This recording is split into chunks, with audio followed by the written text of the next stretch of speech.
အားလုံးပဲမင်္ဂလာပါ Terra by Lino က Lino ဖြစ်ပါတယ် Lino ဒီနေ့ပြောပြပေးခြင်းတဲ့အကြောင်းအရာကကြတော့Terra မေးသွားတယ်ဆိုလို့ရှိရင်ဒီကံကြမ္မာတစ်ခုကပြောင်းလဲနိုင်တော့ဘူးလားတော့ပြီးတော့လို့ရှိရင်ညီမနဲ့သူနဲ့ကပြန်မဖြစ်နိုင်တော့ဘူးလားကံကြမ္မာကဒီလိုမျိုးဖြစ်မှာဆိုလို့ရှိရင်ညီမတို့ကိုယ်အောင်လို့ဘယ်လိုလုပ်ကြမလဲဆိုတဲ့ဟာမျိုးတွေပေါ့နော်အဲ့ကိစ္စနဲ့ပတ်သက်ပြီးရှင်းပြပေးခြင်းလို့ဖြစ်ပါတယ်အရင်ဆုံးအနေနဲ့ Lino တို့တွေဒီပေါ့နော်spiritual ဆိုတာကိုခဏလေးမေးထားမယ် Lino တို့ဒီ spiritual ကို science သိပ္ပံနည်းကျသိပ္ပံတော့မဟုတ်ဘူးပေါ့နော်ဆိုတော့တဘာဝကျ logical နည်းနဲ့စဉ်းစားကြည့်ကြမယ်ဆိုတော့ဒီဟာကိုလက်တွေ့ကြိုင်စုပ်လို့မရတဲ့စိတ်ကနေပြီးတော့မှအာယုံကနေပြီးမှခံစားရဆိုတော့ခဏမေ့ထားလိုက်ပါဘာလို့လဲဆိုလို့ရှိရင် Lino Terra ဟောတာဒီ intuition တစ်ခုပဲနဲ့ဟောတာမဟုတ်ဘဲနဲ့ logical ကြသိပ္ပံပညာနဲ့ပေါင်းစပ်ပြီးတော့ဟောတာမျိုးဖြစ်ပါတယ် Lino တို့ရဲ့ဘဝကိုတင်ချာနဲ့ယူပပေးတာပေါင်းပြီးကြည့်ရအောင် Lino တို့ရဲ့ဘဝတွေမှာမွေးလာတဲ့အချိန်ပေါ့နော်မွေးလာတဲ့အချိန်ကနေစပြီးတော့မှသေဆုံးသွားတယ်ဆိုတဲ့အချိန်တစ်ခုအထိချိန်နှုန်းနေဆိုတာရှိပါတယ်Lino တို့ရဲ့လှုပ်ရှားမှုတေးသေးလေးကအစLino တို့ရဲ့ဘယ်လိုပြောမလဲနေ့စဉ်ဘဝအသက်ရှူသွင်းရှူထုတ်လေးမှာကအစချိန်နှုန်းတွေထွက်ပါတယ်Lino တို့နှလုံးသွားဆန်းတဲ့အခါမှာဘာထွက်လဲဆိုလို့ရှိရင်ချိန်နှုန်းလိုပုံစံလေးထွက်တယ်ဟုတ်တယ်နော်နှလုံးခုန်တဲ့ပုံစံလေးကLino ပြပရှင်တာဒီလူတယောက်ရဲ့ဘဝဟာချိန်နှုန်းနေနဲ့ဖြတ်တန်းနေရဆိုပြီးမြင်ကြည့်လိုက်လို့ရပါတယ်Lino တို့လူတယောက်နဲ့ကြောင်းနဲ့တွေ့ရချိန်နှုန်းတူလို့ဆိုပြီးချစ်ကြိုက်သွားကြတယ်ဒါပေမဲ့လုံးရက်တွေကြောင့်မလို့ချိန်နှုန်းကွဲသွားတဲ့ခါမှာဒီလူနှစ်ယောက်ကဝေးသွားကြရလို့ပြောလို့ရတယ်ဆိုတော့ဒီချိန်နှုန်းဒီလုံးယူဖန်တီးလို့ရလာလို့မြင်လို့ရှိရင်လုံးယူဖန်တီးလို့ရပါတယ်အဲ့လိုလုံးယူဖန်တီးလို့ရတယ်လို့လေ Lino တို့ကဆူတောင်းတာတွေနော်ပြီးသွားလို့ရှိရင် Lino တို့ manifestation လုပ်တာတွေ supplement နားထောင်တာတွေ affirmation နားထောင်တာတွေလုပ်ကြတာဖြစ်ပါတယ်Lino တို့ကိုယ်ပိုင်နဲ့မဟုတ်ဘဲနဲ့စัจ java ကြီးတစ်ခုလုံးမှာချိန်နှုန်းနေဆိုတာရှိပါတယ်အဲ့ဒါကြောင့်မလို့ Lino တို့ရဲ့အနာဂတ်ဒီ Lino တို့အခုလက်ရှိမှာလုံနေတဲ့၊ကိုင်နေတဲ့ဆိုတဲ့ action တစ်ခုချင်းစီပေါ်မူတည်ပြီးတော့မှလုံးရက်တစ်ခုချင်းစီပေါ်မူတည်ပြီးတော့မှချိန်နှုန်းနေပြောင်းလဲသွားမှာပါထုံနည်း၎င်းမဲ့အနာဂတ်ဟာလည်းပြောင်းလဲသွားမှာဖြစ်ပါတယ်Lino တို့တွေအခုလက်ရှိမှာကြည့်လိုက်တယ်ဒီကလေးကပညာရေးအရန်ကန်ကောင်းတယ်အဲ့လိုမျိုးပြောလိုက်တယ်ဆိုပေမဲ့ဒီကလေးကစာလုံးဝရေးချင်မလုပ်ဘူးမိဘကလည်းကလေးရဲ့ပညာရေးကန်ကောင်းဦးတာဆိုပြီးတော့စာလုပ်ဖို့အတွက်ကိုတောင်းအားတစ်ခုမပေးဘူးဆိုလို့ရှိရင်ဒီကလေးတယောက်တည်ကြီးလာတဲ့အခါမှာစာတော်စရာဘာကြောင်းမှမရှိပါဘူးကလေးကညံကောင်းနေသည့်တိုင်အောင်တော့မှပဲသူတီစာမလုပ်လို့ရှိရင်စာတော်လာစရာကြောင်းမရှိဘူးဟုတ်တယ်နော်ဆိုတော့ဒါဒီ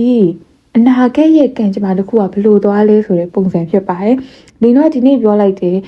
โอเคဒီကောင်လေးကနေ့စီကိုပြောင်းလာမှာတင်မလားဒီညီမလေးစီကိုညီမလေးကောင်လေးကပြောင်းလာမှာစိတ်ချဆိုပြီးပြောလိုက်တယ်ဆိုပေမဲ့ကိုကအဲ့ဒီစကားကြားပြီးတော့ confident မြင့်သွားပြီးတော့မှဒီကောင်လေးကငါးစီပြန်လာမှာဆိုပြီးတော့မှကောင်လေးကငါ့ကိုချစ်နေသေးရဲ့ဆိုပြီးတော့မှစကားတွေပြောချင်တိုင်းတော့ပြောလိုက်တယ်ဆိုလို့ရှိရင်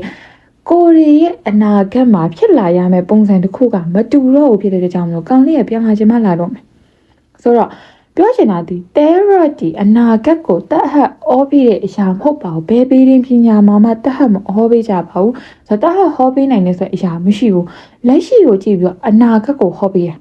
လက်ရှိ energy အရာလက်ရှိဒီလူတယောက်ရဲ့ energy ဒီလူတယောက်ရဲ့ချိန်နှုန်းကနေပြီးတော့မှ Lino တို့စီကိုအဲ့ချိန်နှုန်းလာတက်ရောက်တဲ့အတွက်ကြောင့်မလို့ Lino တို့ကအဲ့ချိန်နှုန်းကိုဆွဲယူလိုက်ပြီးတော့မှ Terra ကဆွဲပေးရဖြစ်ပါတယ် Terra ဒီ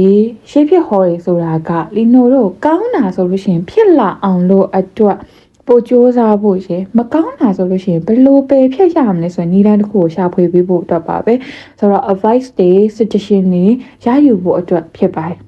Lino တို့ Terra ဆရာတွေပေးတင်ဟောတဲ့သူတွေဆိုတာအကုန်လုံးဒီလေ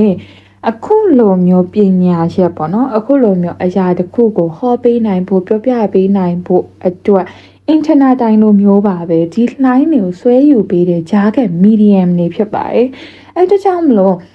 ဘယ်အရာကမှလည်းအနာဂတ်ကိုတတ်ဟတ်ကြီးဖြစ်လာမယ်လို့ပြောလို့မရသလိုအရာအားလုံးဒီကိုလှုပ်ရက်နဲ့ချိန်နှုန်းပေါ်မှာမူတည်ပါတယ်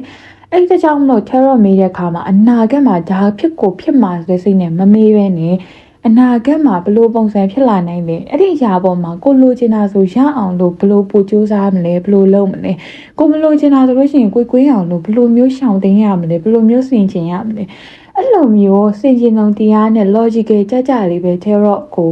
မေးစေချင်ပါတယ်အရင်အယူတရားတွေလည်းမဖြစ်စေချင်ဘူးပေါ့နော်တကယ်တော့လီနော် tarot ဟောရဲ့လူတယောက်အနေနဲ့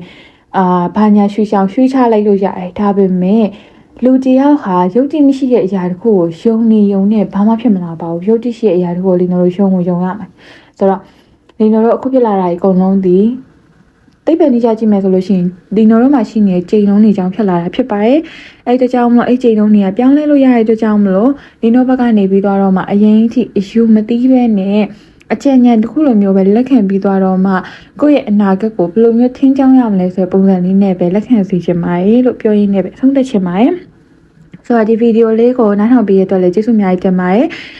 ချိန်နှုံးကြောင်းနေပြီးတော့လို့ရှိရင်လူတွေရဲ့ဒီလှုပ်ရှားသွားလောက်မှုအရှင်တွေကနေပြီးတော့မှအနာဂတ်ကိုဘယ်လိုတက်ရောက်လဲဒီပြီးတော့လို့ရှိရင်လူတွေမှာရှိတဲ့ရှင်သန်ခြင်း frequency live frequency ပေါ့နော်ဆိုတော့လူတယောက်ရဲ့ဘဝမှာရှိနေတဲ့ချိန်နှုံးနေအဲ့ချိန်နှုံးကနေပြီးတော့မှချိန်နှုံးကိုဘယ်လိုမြင့်ရမလဲချိန်နှုံးမြင့်တာနဲ့အများသူက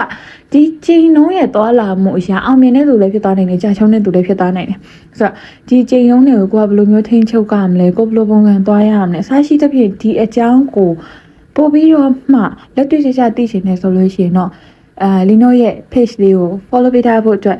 တောင်းဆိုချင်ပါတယ်ကျေးဇူးအများကြီးတင်ပါတယ်အကုန်လုံးလည်းတကယ်ကျေးဇူးအများကြီးတင်ပါတယ်အားလုံးပဲနောက်ထပ်ဗီဒီယိုတွေမှာပြန်တွေ့ပါမယ်ဘိုင်ဘိုင်ပါရှင်